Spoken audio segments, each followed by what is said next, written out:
AG ನ್ಯೂಸ್ಗೆ ಸ್ವಾಗತ.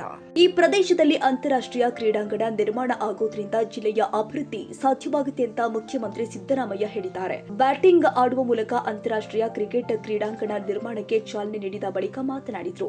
ಅಂತಾರಾಷ್ಟ್ರೀಯ ಕ್ರಿಕೆಟ್ ಕ್ರೀಡಾಂಗಣ ನಿರ್ಮಾಣಕ್ಕಾಗಿ ಒಟ್ಟು 50 ಎಕರೆ ಜಾಗವನ್ನು ಕರ್ನಾಟಕ ಕ್ರಿಕೆಟ್ ಸಂಸ್ಥೆಗೆ ನೀಡಿದ್ದೇವೆ. ಇದು ಜಿಲ್ಲೆಯ ಆರ್ಥಿಕ ಬೆಳವಣಿಗೆ ಮತ್ತು ಅಭಿವೃದ್ಧಿಗೆ ಪೂರಕ ಎಂದಿದ್ದಾರೆ. ಆದಷ್ಟು ಶೀಘ್ರದಲ್ಲಿ ಕ್ರೀಡಾಂಗಣ ನಿರ್ಮಾಣ ಮುಗಿಸಿ ಕ್ರಿಕೆಟ್ ಪ್ರೇಮಿಗಳ ನಿರೀಕ್ಷೆ ಪೂರೈಸಿ ಅಂತ ಹೇಳಿದ್ರು. ಮೈಸೂರಿನಲ್ಲೂ ಜಾಗ ಕೊಡ್ತೀವಿ. ಮೈಸೂರಿನಲ್ಲೂ ಕ್ರೀಡಾಂಗಣ ನಿರ್ಮಾಣಕ್ಕೆ ಕರ್ನಾಟಕ ಕ್ರಿಕೆಟ್ ಸಂಸ್ಥೆ ಬೇಡಿಕೆ ಮುಂದಿಟ್ಟಿದೆ. ಮೈಸೂರಿನಲ್ಲೂ ಕೂಡ ಜಾಗ ಕೊಡ್ತೀವಿ ಎಂದಿದ್ದಾರೆ. ಇವತ್ತು ಕರ್ನಾಟಕ ಕ್ರಿಕೆಟ್ ಅಸೋಸಿಯೇಷನ್ ಅವರು ತುಮಕೂರಿನ ಈ ಇಂಡಸ್ಟ್ರಿಯಲ್ ಕಾರಿಡಾರ್ನಲ್ಲಿ ಒಂದು ಕ್ರೀಡಾಂಗಣವನ್ನ ನಿರ್ಮಾಣ ಮಾಡ್ತಾ ಇದ್ದಾರೆ. ಕ್ರಿಕೆಟ್ ಕ್ರೀಡಾಂಗಣಕ್ಕೆ ಸುಮಾರು 41 ಎಕರೆ 41 ಎಕರೆ ಜಮೀನಿದೆ. ಮತ್ತೆ ಖರಾಬ್ ಲ್ಯಾಂಡು ಕೂಡ ಒಂದು 9 ಎಕರೆ ಬರ್ತದೆ. ಒಟ್ಟು 50 ಎಕರೆ ಜಮೀನು ಈಗ ಕ್ರಿಕೆಟ್ ಸಂಸ್ಥೆಯವರಿಗೆ ಸಿಗ್ತಾ ಇದೆ.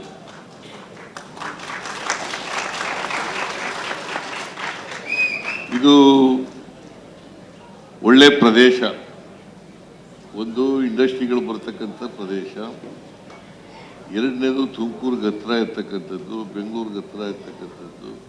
ಬೆಂಗಳೂರಿಂದ ಎಷ್ಟು 90 ಕಿಲೋಮೀಟರ್ ಇಲ್ಲಿಗೆ, 90 ಕಿಲೋಮೀಟ್ರು, 1.25 ಗಂಟೆ ಜರ್ನಿ, 1.25 ಗಂಟೆ ಜರ್ನಿ.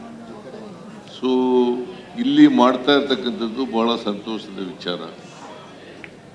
ಕ್ರಿಕೆಟ್ ಅಸೋಸಿಯೇಷನ್ನವರು ನನಗೂ ಕೂಡ ಮನವಿ ಮಾಡಿದರು, ನಾವು ತುಮಕೂರಿನಲ್ಲಿ ಮಾಡ್ತಾ ಇದ್ದೀವಿ, ತುಮಕೂರಿನಲ್ಲಿ ಜಾಗ ಕೊಡಬೇಕು, ಮೈಸೂರಿನಲ್ಲಿ ಮಾಡ್ತೀವಿ, ಮೈಸೂರಿನಲ್ಲಿ ಜಾಗ ಕೊಡಬೇಕು ಅಂತ ಹೇಳ್ತಾ ಇದ್ರು. ಮೈಸೂರಿನಲ್ಲೂ ಕೂಡ ಹೇಗೆ ತುಮಕೂರಿನಲ್ಲಿ ಜಾಗ ಕೊಟ್ಟಿದ್ದಾರೆ KDBಯಿಂದ, ಮೈಸೂರಿನಲ್ಲೂ ಕೂಡ ಸರ್ಕಾರಿ ಜಮೀನನ್ನು ಕೊಡುತ್ತೇವೆ. ಆದರೆ ನೀವು ಇಲ್ಲಿ ಈ ಭಾಗದಲ್ಲಿ ಕ್ರಿಕೆಟ್ ಅಭಿಮಾನಿಗಳು ಬಹಳ ಜಾಸ್ತಿ ಇದ್ದಾರೆ. ಕ್ರಿಕೆಟ್ ನೋಡ್ತಕ್ಕಂಥ ಜನರು ಬಹಳ ಜನ ಇದ್ದಾರೆ. ಮತ್ತೆ ಈ ಭಾಗದಲ್ಲಿ ಕ್ರಿಕೆಟ್ ಬೆಳೀಲಿಕ್ಕೆ ಅವಕಾಶವನ್ನು ಕಲ್ಪಿಸ್ಕೊಡ್ಬೇಕು. ಕ್ರಿಕೆಟ್ ಬೆಳೀಲಿಕ್ಕೆ ಅವಕಾಶವನ್ನು ಕಲ್ಪಿಸ್ಕೊಡ್ಬೇಕು. ಈಗ ಹೇಳ್ತಾ ಇದ್ರು, ಯಾರು ನಮ್ಮ ರಾಜಣ್ಣ ಹೇಳ್ತಾ ಇದ್ರು, ನೀವು ಹೇಳ್ತಾ ಇದ್ರು, ರಾಜಣ್ಣವರು ಹೇಳ್ತಾ ಇದ್ರು, ಬೇರೆಯವರು ಕೂಡ ಹೇಳ್ತಾ ಇದ್ರು. ಇದು ಈ ಏರಿಯಾ ಒಂದು ಅಭಿವೃದ್ಧಿ ಆಗೋದ್ರ ಜೊತೆಗೆ ಅನೇಕ ಹುದ್ದೆಗಳನ್ನು ಸೃಷ್ಟಿ ಮಾಡ್ತದೆ, ಪರೋಕ್ಷವಾಗಿ ಮತ್ತು ಪ್ರತ್ಯಕ್ಷವಾಗಿ. ಯಾಕಂದ್ರೆ ಈಗ ಪರಮೇಶ್ವರ್ ಅವರು ಹೇಳ್ತಾ ಬರ್ತಾ ಇದ್ರು, ಈ ಕ್ರಿಕೆಟ್ ಸ್ಟೇಡಿಯಂ ಇಲ್ಲ ಆಗ್ತದೆ ಅಂತ ಗೊತ್ತಾದ ತಕ್ಷಣನೇ ಒಂದು ಎಕರೆಗೆ 50,000 50 ಲಕ್ಷನ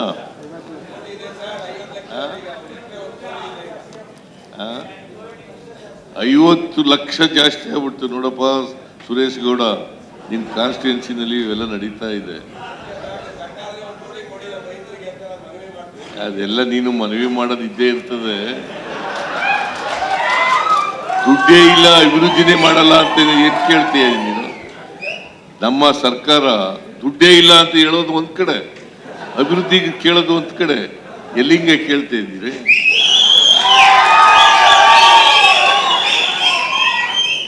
ಈಗ ನೀವೇ, ನಾನು ರಾಜಕೀಯ ಮಾತಾಡಕ್ ಹೋಗಲ್ಲ.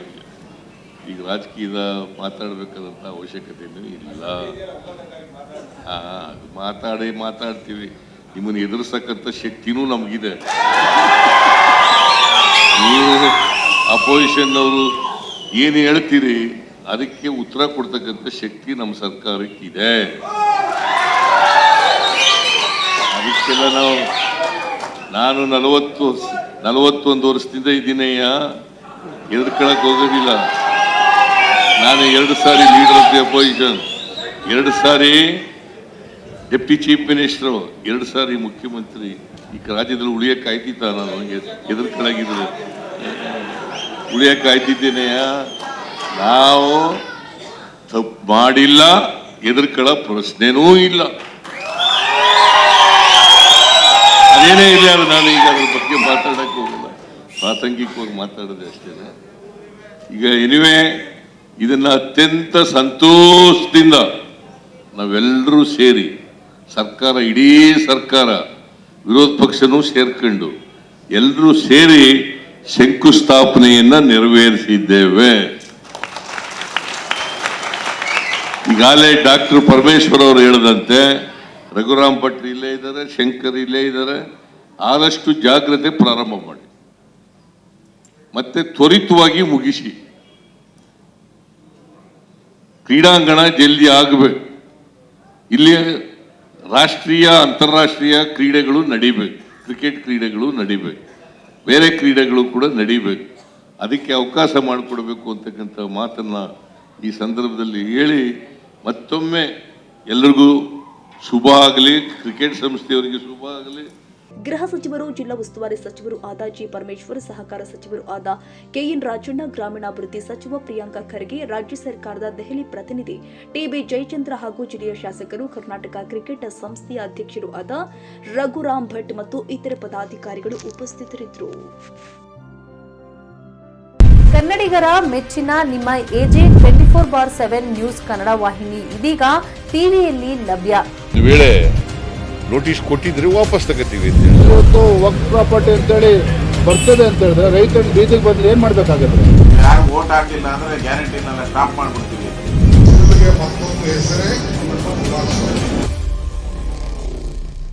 ಕರ್ನಾಟಕ ಮತ್ತು ದೇಶ ವಿದೇಶ 360 ಡಿಗ್ರಿ ಸುದ್ದಿ ಹಾಗೂ ಉತ್ತರ ಕರ್ನಾಟಕ, ಬೆಳಗಾವಿ, ಬಾಗಲಕೋಟೆ, ಧಾರವಾಡ, ಹಾವೇರಿ, ಗದಗ, ಬಿಜಾಪುರ ಜಿಲ್ಲೆಯ ಕ್ಷಣ ಕ್ಷಣದ ವಿವರವನ್ನ ಪಡೆಯುವುದಕ್ಕೆ ಎಜೆ 24/7 ನ್ಯೂಸ್ ಕನ್ನಡ ವಾಹಿನಿಯನ್ನ ಲೈಕ್ ಮಾಡಿ, ವಿಡಿಯೋಗಳನ್ನ ಶೇರ್ ಮಾಡಿ, ಕಮೆಂಟ್ ಮಾಡುವ ಮೂಲಕ ನಮ್ಮ ವಾಹಿನಿಗೆ ಸಹಕಾರ ನೀಡಿ ಮತ್ತು ಚಾನೆಲ್ ಅನ್ನ ಸಬ್ಸ್ಕ್ರೈಬ್ ಮಾಡಿ. ಧನ್ಯವಾದಗಳು.